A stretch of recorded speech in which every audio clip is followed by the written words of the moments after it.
Assalamualaikum warahmatullahi wabarakatuh. Alhamdulillah, nahmaduhu wa nasta'inuhu wa nastaghfiruh wa na'udzubillahi min syururi anfusina wa sayyiati a'malina man yahdihillah fala mudhillalah wa man yudlil fala hadiyalah. Asyhadu an la ilaha illallah wahdahu la syarikalah wa asyhadu anna Muhammadan abduhu wa rasuluh la nabiyya ba'dah wa ba'd.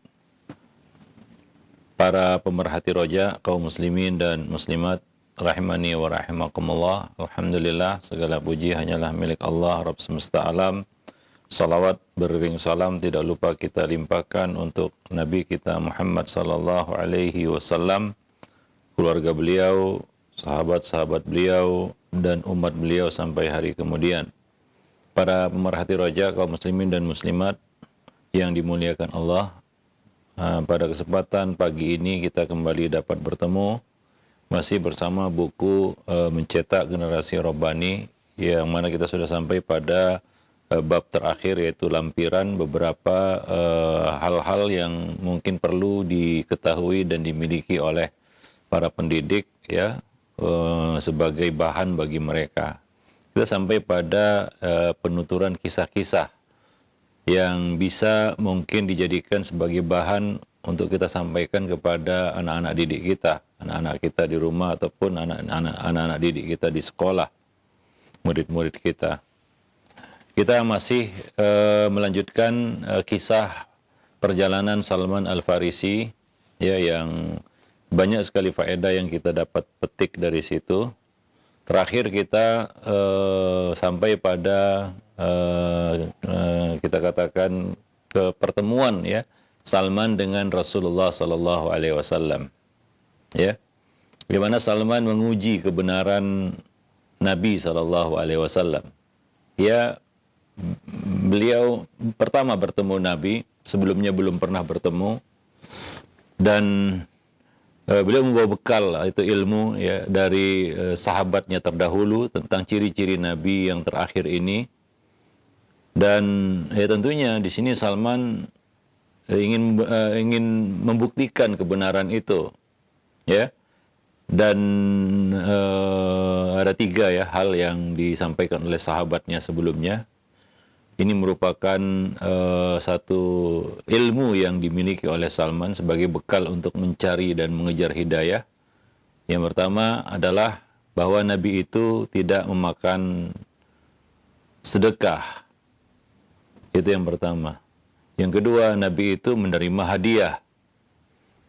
Yang ketiga, ada tanda nubuat di antara dua belikatnya, itu dua tulang punggungnya. Itu tiga hal yang disampaikan oleh sahabatnya sebelumnya, orang saleh yang dia temui, ya, di Amuriyah, ya. Nah, yang mana ia berkata bahwa aku tidak menemukan orang lain yang berada di atas agamaku hari ini, ya. Ya, tapi sebentar lagi akan muncul, ya, seorang nabi dari negeri yang disebutkan negeri hijrahnya Nabi itu adalah negeri yang ada tanda dua harrah, tanah batu hitam, tanah berbatuan hitam, dan ciri-cirinya ditumbuhi banyak pohon kurma, ya. Nah, yaitu tanah Arab. Disitulah munculnya Nabi terakhir itu. Maka Salman pun menuju negeri tersebut, ya. Berliku-liku perjalanan Salman menuju negeri Arab ini. Ia sempat ditipu oleh kafilah dagang yang ternyata menjualnya kepada seorang Yahudi. Yahudi ini kemudian menjualnya lagi kepada, ya, kerabatnya, dan akhirnya terdamparlah Salman di kota Yastrib atau Madinah, ya, sebelum berubah menjadi Madinah, ya. Kota itu bernama Yastrib. Nah, maka Salman pun tiba di negeri itu. Tapi ada ujian yang harus dia lewati karena dia di negeri itu sebagai seorang budak. Ini luar biasa perjuangan Salman, ya, untuk mengejar hidayah tersebut, ya. Nah, tapi beliau membawa bekal ilmu. Dan beliau berjalan di atas kaidah ilmu itu, yaitu ilmu yang dia dapatkan dari sahabatnya. Ketika ia bertemu Nabi, ia belum tahu ini apa benar Nabi atau tidak. ia perlu mengujinya. Dan Nabi apabila diuji, Nabi tidak marah. Ya, ada Yahudi bertanya kepada Nabi dengan pertanyaan-pertanyaan yang hanya bisa dijawab oleh seorang Nabi. Nabi menjawabnya. Ya, Nabi melayani orang-orang yang mungkin perlu ya kejelasan tentang nubuat beliau. Nah, demikian. Ya, maka Salman pun menguji ya dengan ilmu yang dia miliki. Jadi ini merupakan faedah bahwa seorang itu hendaknya berjalan di atas kaidah ilmu, bukan perasaan. Ya, bukan perasaan. Ya, bukan ya kita katakan kata hati begitu. Ya, kalau Salman mengikuti perasaan mungkin ya bisa benar bisa tidak. Ya. Nah, ketika sudah berhadapan dengan nabi yang dikhabarkan akan muncul di akhir zaman sebagai nabi terakhir, Salman memiliki bekal ilmu, yaitu 3 hal tadi yang disampaikan oleh sahabatnya tentang Rasul ini, tentang nabi ini, ya, bahwa nabi ini tidak menerima sedekah, nabi ini menerima hadiah, dan ada tanda nubuah di antara tulang belikatnya, di antara tulang punggungnya. Maka Salman pun menguji, ia menyodorkan beberapa kurma ya kepada Rasulullah ya sebagai sedekah, tapi Nabi tidak menjamahnya, tidak memakannya. Ya, Salman melihat itu. Dan ia pun berkata ini salah satu cirinya ini. Ya, kemudian ya beberapa hari kemudian ya Rasulullah pindah ke Madinah ya. Kemudian Salman memberikan hadiah kepada Nabi SAW. Ya, ia berkata kepada Nabi, aku melihat Anda tidak mau menerima hadiah sedekah. Ini hadiah dariku. Aku memberikannya sebagai bentuk penghormatan. Maka Nabi pun memakannya dan menerima hadiah itu dan memanggil sahabatnya untuk makan bersama.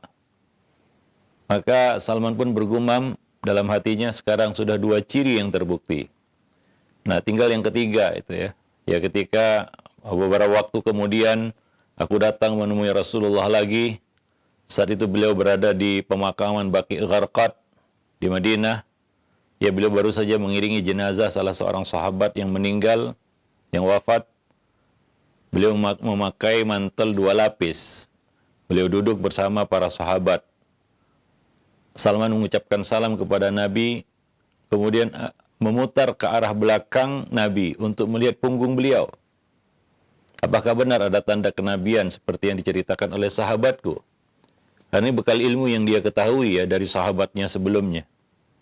Nabi mengerti dan mengetahui ini apa yang diinginkan dikehendaki oleh Salman, yaitu Salman ingin melihat tanda kenabian. Maka Nabi pun menurunkan selendangnya hingga aku melihat tanda kenabian tersebut. Dan aku mengenalinya dan aku mendekat ke arahnya dan mencium tanda itu. Nah, demikian. Maka yakinlah Salman bahwa inilah dia orang yang diceritakan oleh sahabatnya sebelumnya. Inilah Nabi yang akan turun di akhir zaman, yang akan muncul di akhir zaman.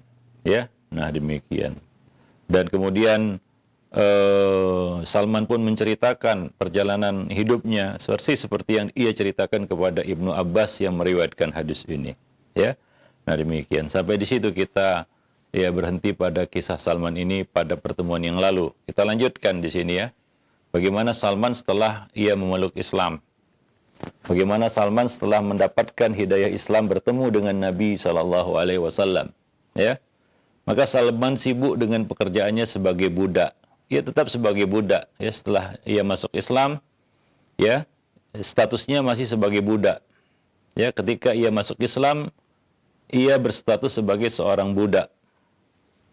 Sehingga karena statusnya sebagai budak ini Salman tidak bisa ikut bersama Rasulullah pada peperangan Badar dan Uhud.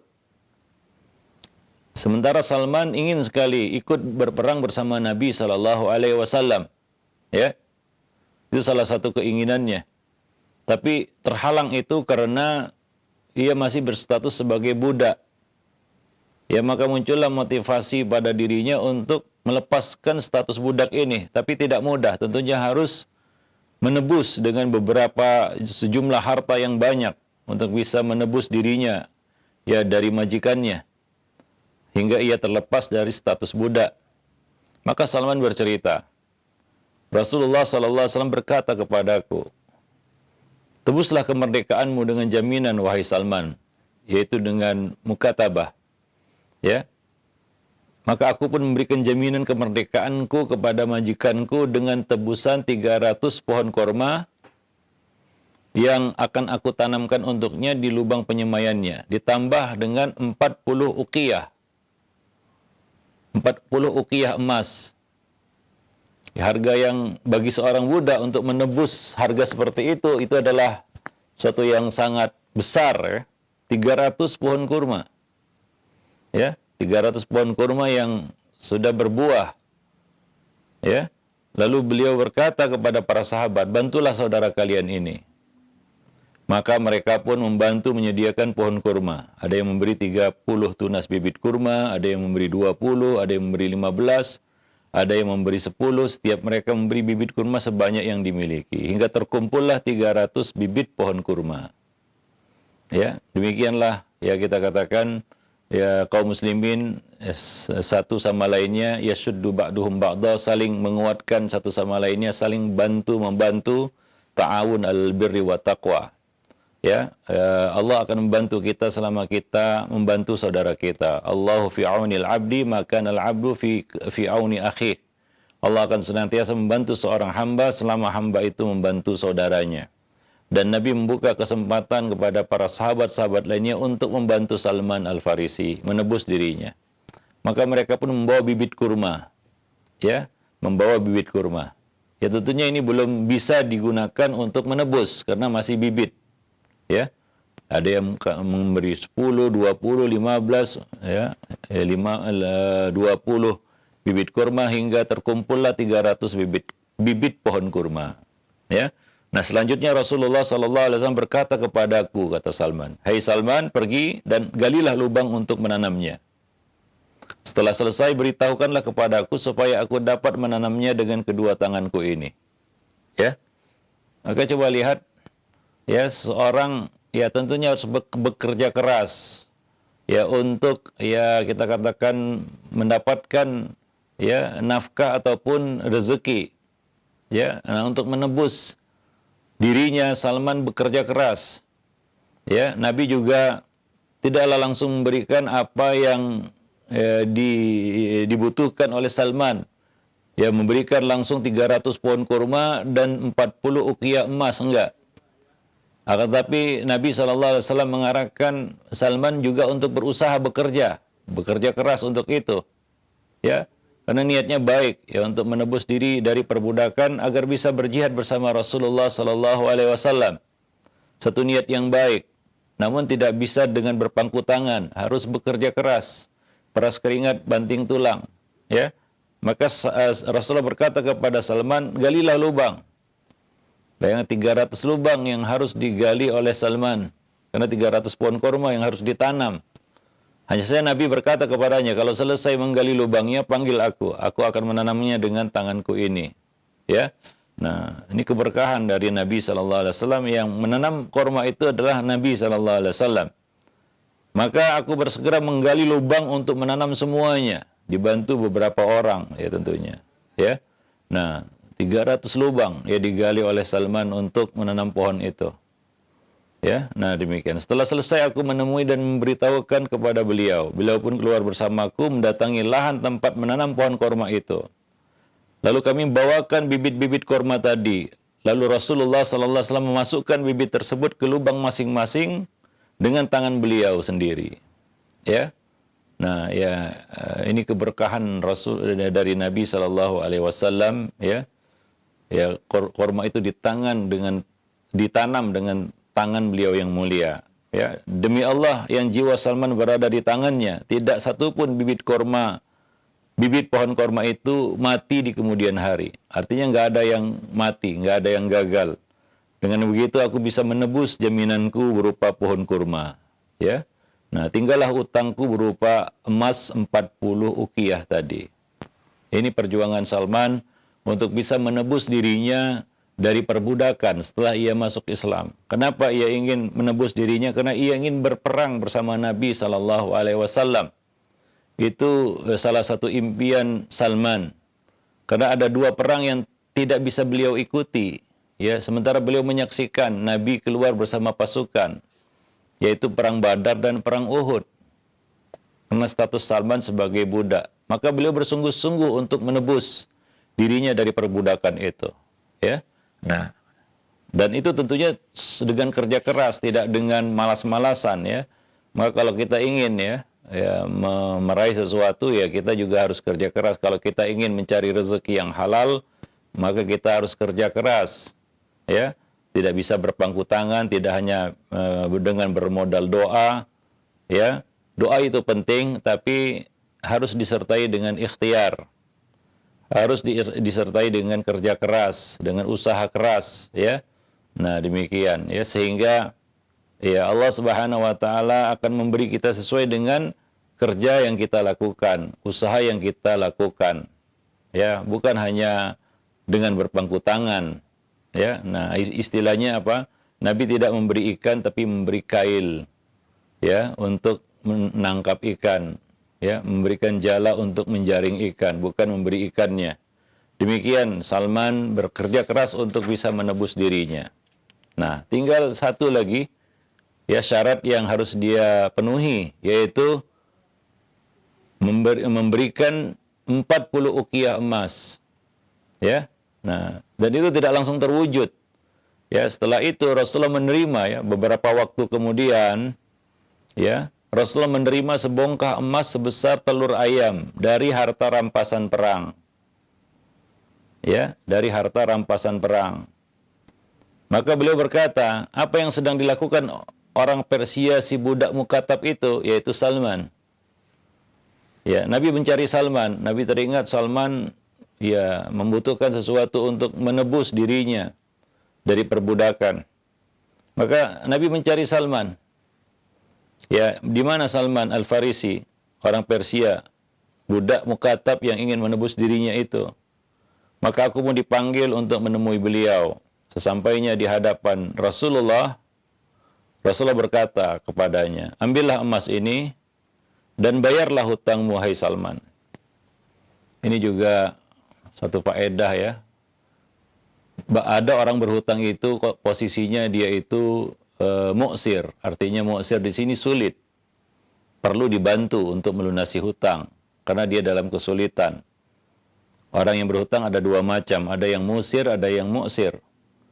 Ya, yang musir, ya, tentunya dia punya jaminan untuk melunasi hutangnya, hartanya mungkin banyak.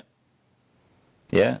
Nah, karena memang orang berhutang itu kan, kalau orang kaya itu untuk memperbanyak kekayaannya, dia berhutang untuk menambah kekayaannya. Adapun orang fakir yang berhutang itu untuk menutupi kebutuhannya. Ya, untuk menutupi kebutuhannya. Nah, di sini Salman ingin menebus dirinya, ya, dan dia menjanjikan 300 pohon kurma dan memberi jaminan itu, ya. 300 pohon kurma dan 40 uqiyah emas. 300 pohon kurma sudah kelar dibayar oleh Salman. Ya. 300 pohon kurma. Ya, tinggal 40 uqiyah emas ini. Nah, ketika Nabi menerima harta rampasan perang itu sebongkah emas sebesar telur ayam, Nabi memberikannya kepada Salman, membantu Salman untuk melunasi hutangnya. Ya. Maka aku berkata, seberapakah emas ini hingga dapat melunasi hutangku, wahai Rasulullah? Ya. Salman belum yakin ini cukup untuk melunasi hutangnya. Akan tapi Nabi berkata, ambillah emas ini. Sungguh Allah akan melunasi hutangmu dengannya. Maka aku mengambilnya dan menimbangnya untuk mereka. Dan demi Allah yang jiwa Salman berada di tangannya, ternyata nilainya persis 40 uqiyah emas. Ya, luar biasa. Dan akhirnya aku langsung melunasi hak mereka dengan emas itu. Dan dengan itu pula aku menjadi orang merdeka. Ya, dengan itu aku sudah merdeka, lepas dari status budak. Ya, perjuangan Salman setelah masuk Islam untuk, ya, melepaskan diri dari perbudakan, ya, dengan jerih payah dan kesabaran dan usaha. Nah, kita yang ini terhitung hutang, ya. Budak Mukatab itu kan intinya dia berhutang kepada majikannya itu dengan jaminan harta tertentu yang itu terhitung sebagai hutang baginya kepada majikannya itu. Ya. Nah, sebagian orang, ini pelajaran yang bisa kita petik dari Salman di sini ya, bahwa beliau fokus untuk melunasi hutang itu. Kadang-kadang ada orang yang bekerja keras untuk melunasi hutang. Ya, dia punya hutang, ya sejumlah uang tertentu atau harta tertentu misalnya. Ya, maka dia bekerja keras untuk melunasi hutangnya itu. Dia kumpulkan hartanya, tapi masalahnya adalah setelah hartanya terkumpul, ya, dia tidak gunakan itu untuk melunasi hutangnya. Ya, sudah cukup itu untuk melunasi hutang. Dia tidak segera melunasi hutangnya itu. Tapi dia gunakan dulu untuk yang lain. Diputar-putar. Ya, sehingga mungkin akhirnya, ya namanya uang diputar-putar, kadang-kadang macet begitu ya. Ya, apa yang sudah dikumpulkannya itu habis lagi. Nah, sekarang posisinya dia tidak punya apa-apa lagi untuk melunasi hutangnya. Padahal dia sudah sampai pada titik di mana dia bisa melunasi hutangnya. Ini termasuk matalul ghani ya, menunda-nunda hutang orang yang mampu gitu. Yang Nabi mengatakan zulmun. Ya, maka ini kembali kepada niat masing-masing orang sebenarnya. Seberapa serius dia, sungguh-sungguh dia untuk melunasi hutangnya. Karena banyak juga orang-orang yang Allah lapangkan rezekinya untuk melunasi hutang, tapi ternyata tidak dia gunakan untuk melunasi hutang, tapi digunakan untuk yang lain. Misalnya ya untuk bisnis dulu diputar-putar dulu, nanti kalau sudah lebih ada sisanya baru digunakan untuk melunasi hutang. Nah, ini salah. Kita ambil pelajaran dari Salman di sini ya.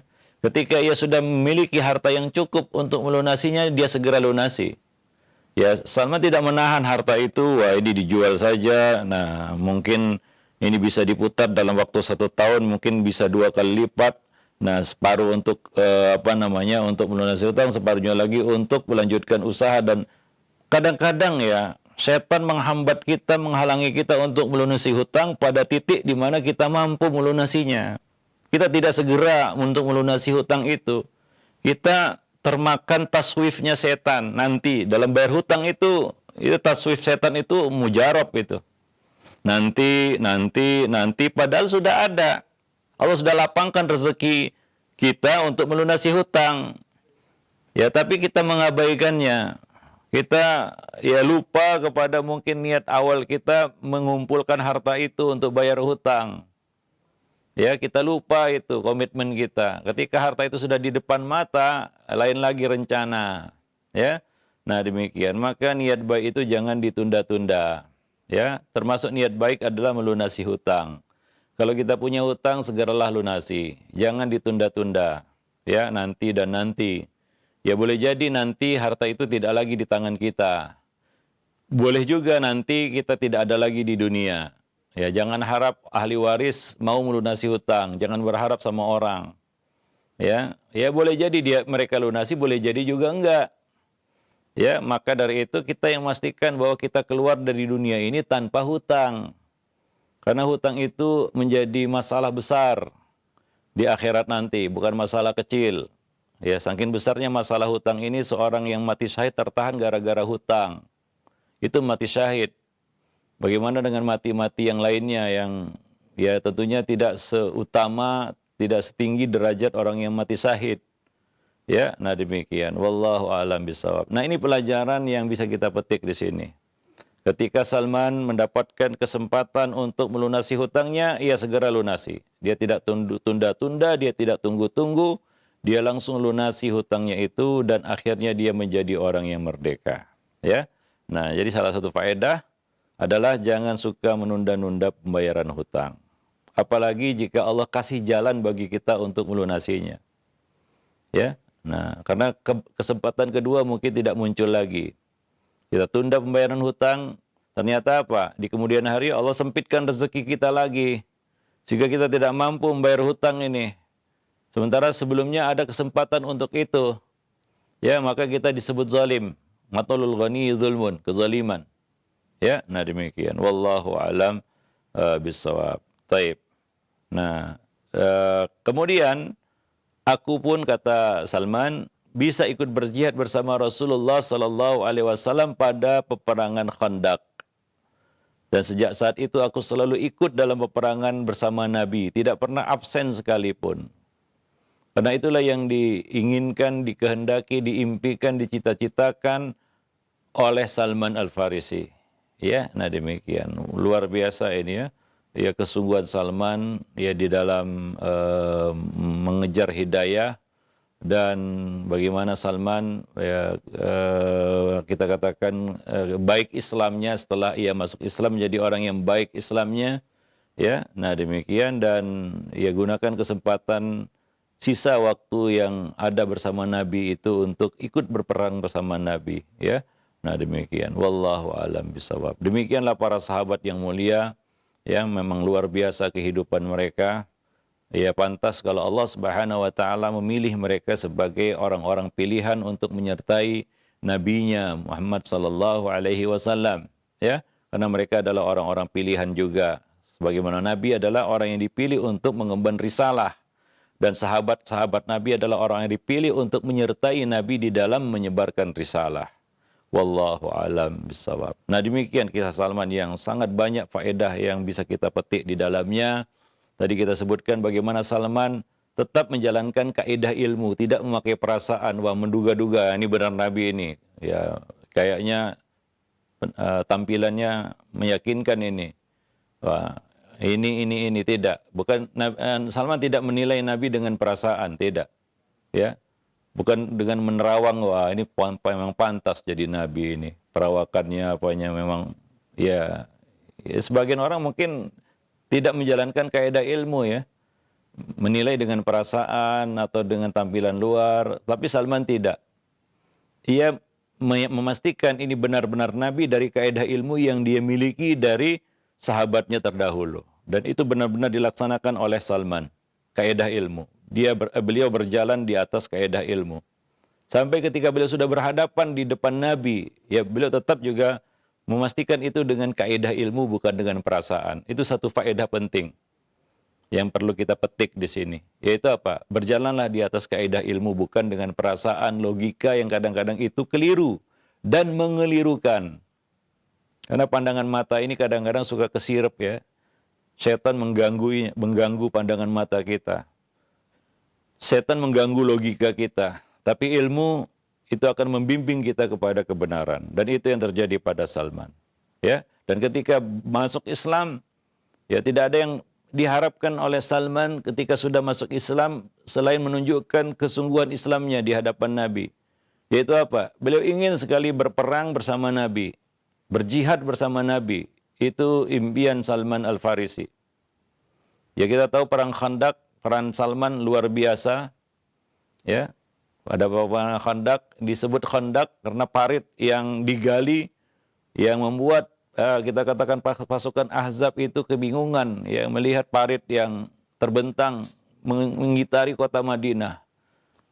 Dari siapa ini? Taktik perang seperti ini, strategi perang seperti ini dari Salman Al-Farisi.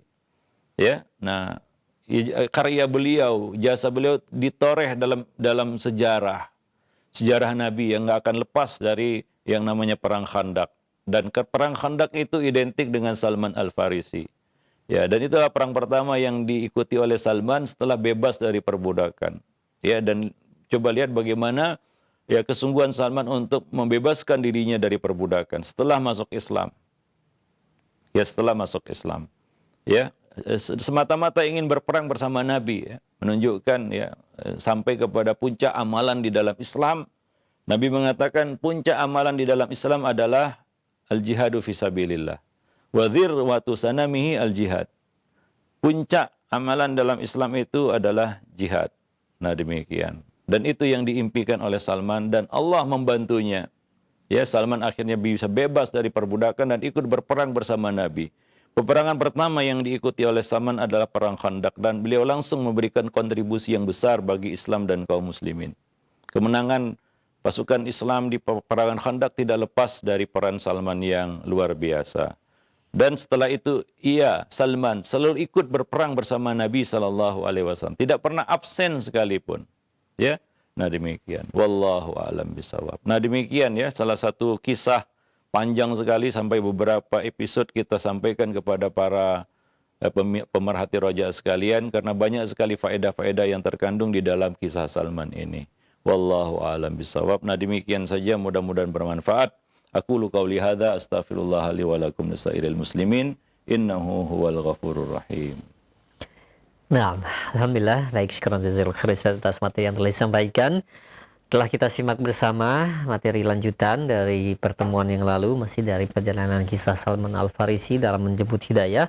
Masya Allah, mudah-mudahan ini menjadi faidah bagi kita semua dari kisah yang telah disampaikan. Baik, untuk selanjutnya kami berikan kesempatan untuk Anda para pemerhati roja sekalian yang ingin bertanya perihal pembahasan kita di kesempatan pagi hari ini. Silahkan Anda bisa mengirimkannya di nomor layanan pesan WhatsApp. Baik, yang pertama Ustadz kami ajukan terlebih dahulu.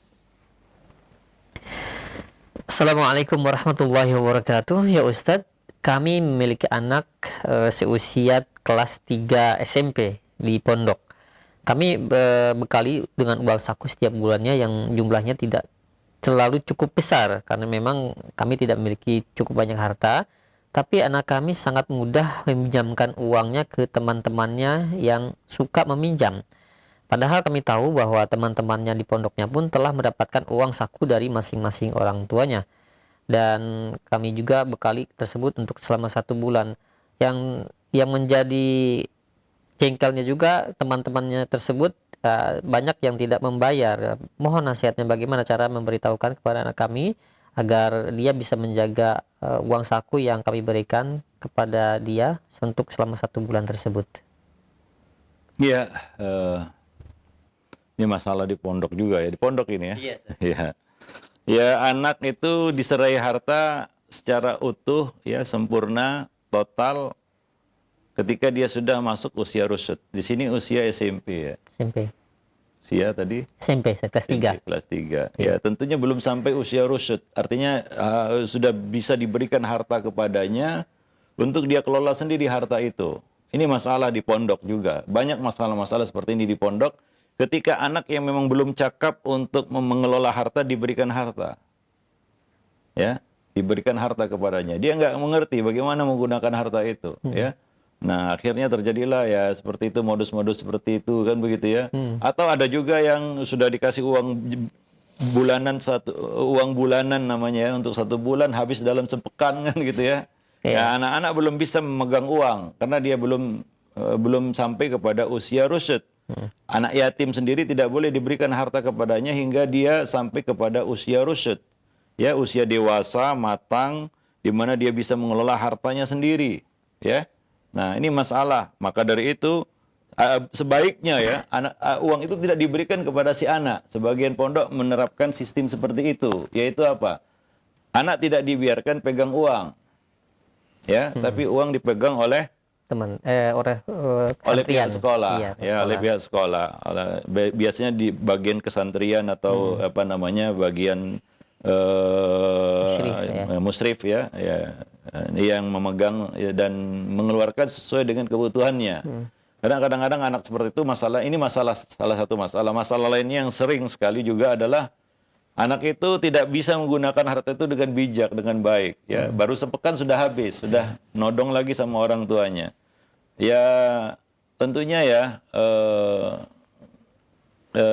kesalahan tidak mutlak pada anak itu. Ya, ya dia dipinjam sama teman-temannya, mungkin dia punya rasa empati ya sama teman-temannya, atau memang dia suka memberi kan begitu ya.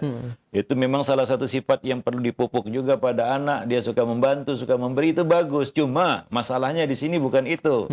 Masalahnya dia belum cakap untuk memegang harta. Itu masalahnya. Ya, nah ini kesalahan orang yang memberi harta, bukan kesalahan anak ini. Wah, kamu jangan terlalu dermawan. Nah, ini nggak bisa juga kita ngomong seperti itu. Sementara itu harus dipupuk dari kecil, sifat dermawan, suka membantu kan begitu ya. Nah, cuma ini anak belum rusyad. Ya, ini masalahnya. Dia belum rusyad. Dia belum cakap untuk memegang harta sendiri. Wallahu a'lam bishawab ya. Nah, maka dari itu ya biasanya kalau di pondok ya, anak itu tidak memegang uang. Uang dipegang oleh musyrif. Ya, nah kalau anak perlu apa-apa dia minta sama musyrif. Ya, musyrif dia bertanya untuk apa kan gitu ya. untuk dipinjamkan sama teman. Nah, ini mungkin bisa diluruskan, teman yang suka minjam dan nggak menggabung itu nggak baik ya. Iya. Itu bisa ditindak juga atau bisa diluruskan, kan begitu ya. Bisa ditindaklanjuti kasus-kasus seperti itu sehingga ada murid-murid yang modus operandinya seperti itu bisa dicegah, bisa dibimbing dan dibina bahwasanya meminjam itu ada konsekuensi, kan begitu ya. Nah, itu kan pendidikan yang salah, nggak tahu dari mana itu ya. Sebagian murid yang suka minjam dan nggak mengembalikan, ini kan buruk dan harus diluruskan, kan begitu ya. Sementara satu pihak si anak ini punya sifat dermawan, suka membantu, tapi dia tidak cakap mengelola harta. Maka semua masalah ini harus diselesaikan dengan baik ya, dengan tepat begitu ya. Wallahu alam bisawab. Nah, demikian. Nah. Sehingga ya tidak terjadi hal-hal yang tidak diinginkan. Ya akhirnya nanti saling tuntut menuntut, tuding menuding kan gitu, salah menyalahkan karena hal ini. Ya, wallahu alam. Iya, nah baik. Terima kasih banyak Jazakallahu khairan atas jawaban Ustaz. Demikian, dan selanjutnya kami ajukan kembali pertanyaan dari Ibu Miftah yang berada di Depok. Ya Ustaz, bagaimana cara mendidik anak laki-laki agar jadi tahan banting saat dicela? Karena anak saya jika dicela temannya dia langsung marah yang sangat dan selalu ingin mengambil benda dan melemparkan kepada temannya tersebut, padahal temannya tersebut hanya bercanda, Ustaz. Ya, ya apa namanya ya, kita katakan sifat temperamental, emosional itu mungkin perlu ditelusuri asalnya dari mana. Ya, boleh jadi itu adalah sifat yang dia dapatkan dari rumah. Ya, mungkin bukan hanya dari orang tuanya, tapi juga dari orang-orang yang ada di rumah, misalnya kakek neneknya. Ya, atau keluarga besar. Ya, kadang-kadang ya kita tumbuh di keluarga besar yang tidak semuanya terdidik dengan adab dan sifat yang baik ya. Nah, dia lihat pamannya yang temperamental, dia terinspirasi dari situ. Ya, sepertinya ini sifat yang jagoan dan ya, atau ini jangan-jangan ditanamkan oleh kedua orang tuanya. Ya, jangan mengalah, lawan kan kadang-kadang ada orang tua yang seperti itu ya. Ya, nggak memberikan solusi tapi justru ya apa namanya kita katakan ya mengarahkan anak kepada hal yang lebih buruk lagi begitu ya. Nah, demikian. Wallahu alam bisawab. Maka coba telusuri ini dari mana sifat temperamental, emosional itu, suka marah itu muncul. Ya. Nah, mungkin dari orang-orang yang ada di sekitarnya. Ya, nggak mungkin anak itu tiba-tiba punya sifat seperti itu. Ya, nah kalaulah itu adalah salah satu sifat yang dia bawa lahir. Ini kita katakan PR ya, tugas orang tua untuk ya bisa menterapi anak ini supaya tidak emosional begitu, tidak menjadi anak yang temperamental, suka marah dan seterusnya. Wallahu a'lam bishawab. Ya, jadi ketika sudah sampai di sekolah, yang menentukan anak ini adalah pendidikan di rumah. Ya, maka pendidikan rumah itu dasar, basic sebenarnya. Pendidikan di sekolah itu lanjutan, walaupun namanya sekolah dasar, tapi sebenarnya itu adalah lanjutan dari apa? Pendidikan basic, pendidikan dasar yang didapat oleh anak di rumah, kan begitu. Wallahu a'lam bishawab. Baik. Nah, alhamdulillah baik, sekarang atas jawaban dan nasihatnya. Demikian untuk yang bertanya. Dan selanjutnya yang ketiga kami ajukan kembali. Ada pertanyaan, Ustaz, bagaimana memberikan kesabaran atau langkah-langkah memberikan kesabaran untuk anak remaja supaya dia betah duduk di majelis ilmu, karena mereka duduknya pun sering tidak fokus dalam menyimak isi kajian. Terlihat ketika di rumah ditanya pembahasannya maka dijawabnya tidak sesuai dengan materi kajian. Mohon nasihatnya. Ya, menghadapi remaja hari ini tidak mudah. Ya, ini bukan perkara yang simpel, perlu kesabaran yang ekstra dari para orang tua. Bagaimana bisa membangun komunikasi yang baik, berinteraksi yang positif dengan para remaja. Kita ada nulis buku yang terbaru, judulnya Ada Apa Dengan Remaja, membangun interaksi positif ya dengan remaja, karena masalah mereka hari ini sangat kompleks ya. Kita harus lihat dari semua sisi, tidak bisa hanya melihat dari satu sisi. Mereka hidup di zaman yang berbeda dengan zaman kita remaja dulu, ya. Tantangan mereka sangat berat, Maka kita sebenarnya melihat remaja hari ini harus melihatnya dengan pandangan kasihan, mengasihani mereka. Kenapa? Karena mereka mendapatkan ujian yang tidak kita dapatkan dulu waktu kita remaja. Waktu kita remaja dulu kita belum diuji dengan namanya media sosial, handphone, dan seabrek teknologi-teknologi yang memanjakan manusia hari ini untuk dua sisi yang berbeda, positif atau negatif. Itu yang terjadi hari ini. Maka bantulah mereka untuk bisa mengatasi itu. Seandainya waktu kita diakhirkan remajanya sekarang, seandainya ya, supaya kita bisa bisa memahami dengan lebih baik lagi. Seandainya masa remaja kita diakhirkan sekarang, apa jaminan kita enggak kecanduan handphone?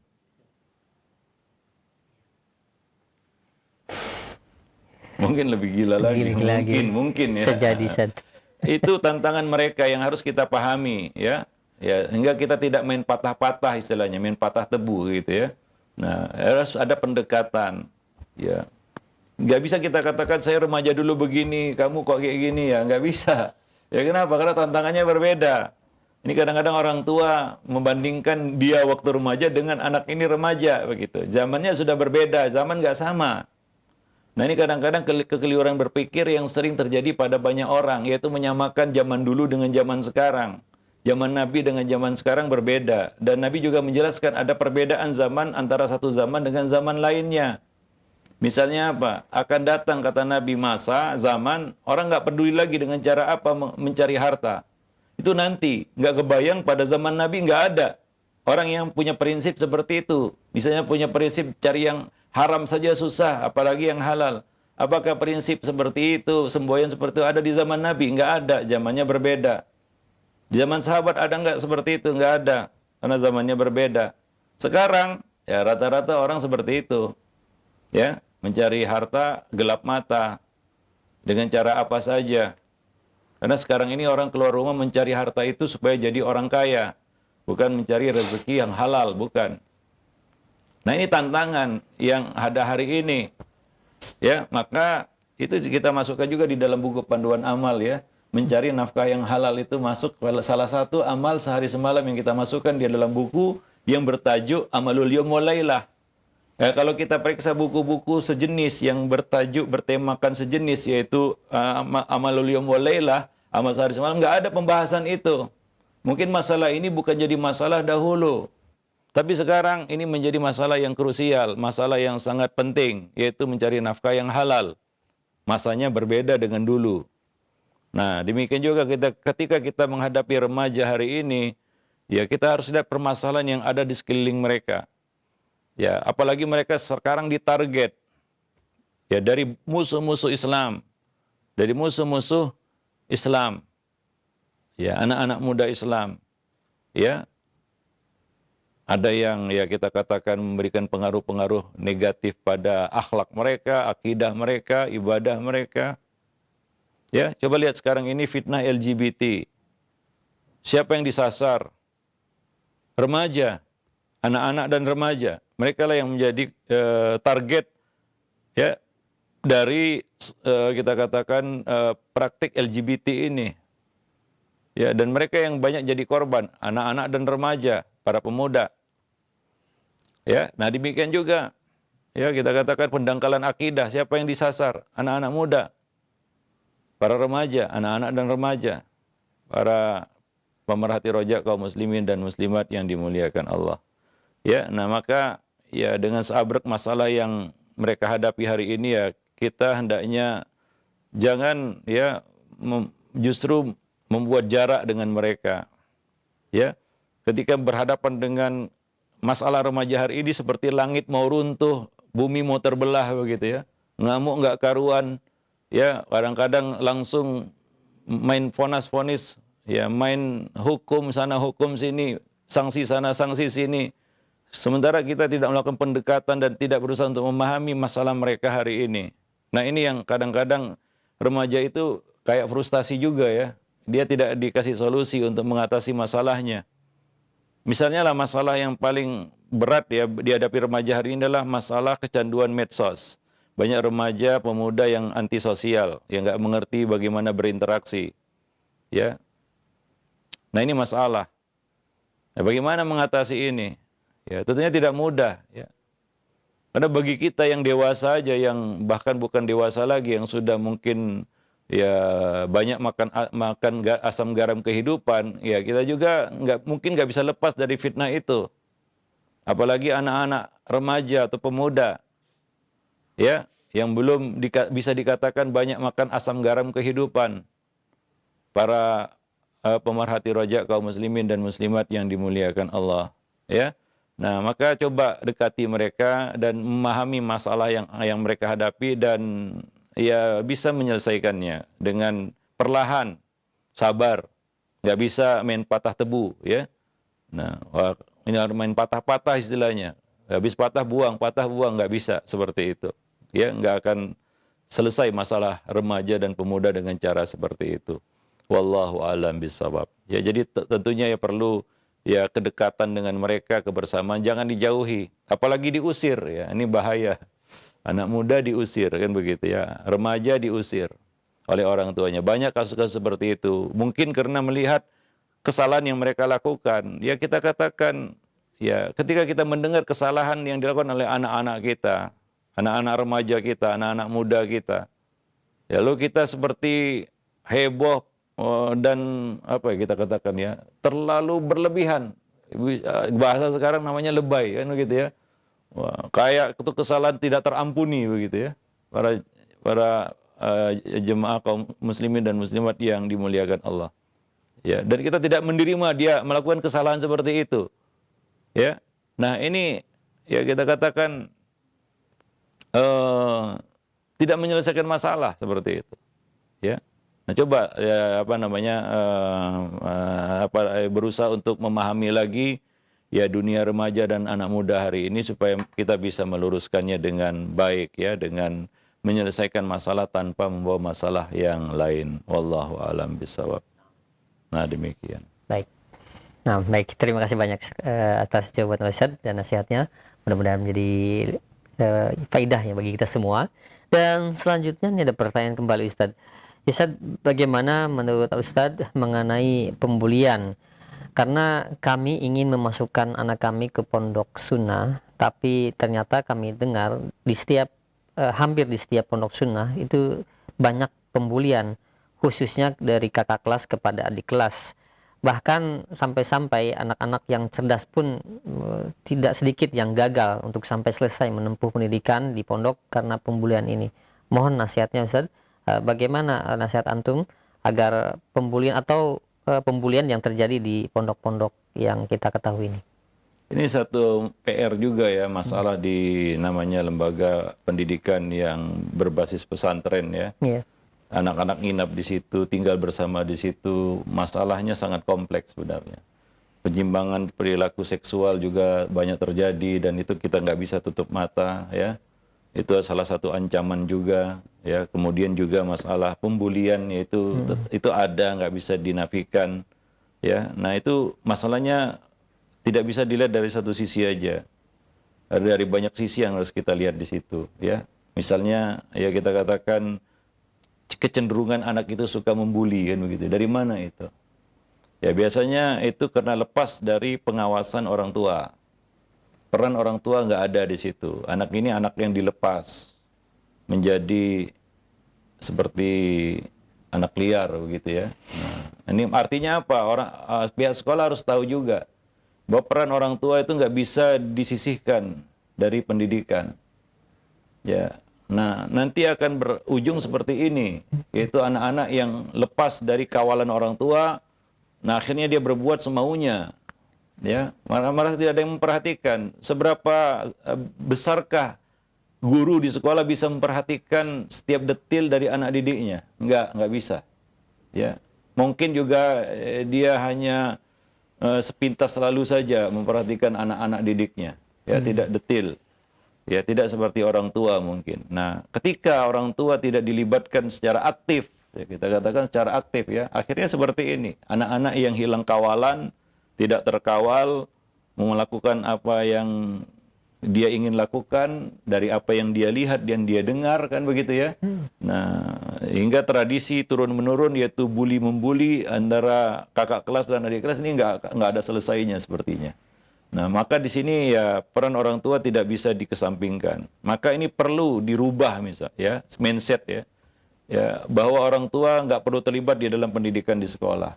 Ya, ini yang harus dibongkar sebenarnya. Karena ada juga sekolah yang membatasi akses orang tua ke anak. Iya. Nah, itu salah sebenarnya. Bahkan ada tulisan kepada orang tua yang datang silakan balik kanan. Iya, kalau perlu orang tua bisa datang tiap hari.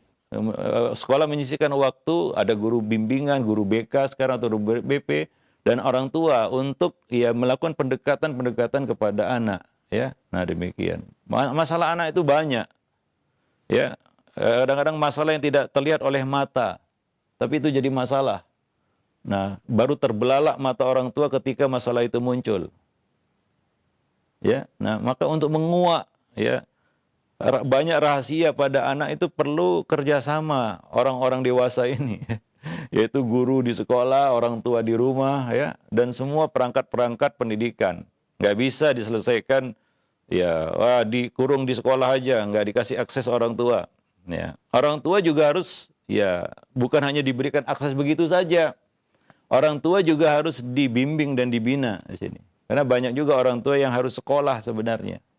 Ya, nah demikian. Nah, ketika dia dikasih kesempatan untuk bertemu dengan anak, itu mungkin perlu didampingi oleh guru bimbingan dan penyuluhan, guru BP dulu namanya ya. Nah, supaya juga orang tua ini bisa diarahkan oleh guru BP ini bagaimana masalah anak dan lain sebagainya, bisa berkonsultasi di situ. Karena orang tua juga harus sekolah juga sebenarnya. Maka ya sekolah itu harus ya rutin, ya kita katakan rutin untuk mengadakan acara-acara parenting, seminar-seminar parenting yang sasarannya adalah orang tua. Untuk mengetahui bagaimana orang tua harus terlibat di dalam pendidikan. Maka ya kelas-kelas parenting untuk orang tua di sekolah itu harus ada. Ya, bukan hanya anak yang perlu belajar, orang tua juga perlu belajar. Dan orang tua harus menyisihkan waktu. Kalau nggak ada waktu, nggak usah terima saja. Bagusnya seperti itu. Ya, kalau orang tua nggak mau, ya itu sebagai teguran juga kepada para orang tua, ya supaya pendidikan itu bukan hanya duit dan duit. Tidak identik dengan duit. Tidak identik dengan biaya. Nah, ini yang perlu diluruskan dari dunia pendidikan kita hari ini. Wallahu a'lam bishawab. Yang seolah-olah pendidikan hari ini identik dengan duit. Kalau sudah bayar mahal, terima bersih. Ini kan salah. Perlu diluruskan lagi. Ya, dan akibatnya juga bisa fatal sekali. Wallahu a'lam bishawab. Nah, mungkin sampai sini dulu pertemuan kita. Mudah-mudahan ini bisa didengar oleh pihak sekolah, oleh orang tua di rumah, supaya tahulah bagaimana bekerja sama di dalam mendidik generasi ya. Nah, demikian. Dan kita harapkan juga ya sekolah harus banyak-banyak mengadakan ya kita katakan kelas-kelas parenting untuk orang-orang tua ya.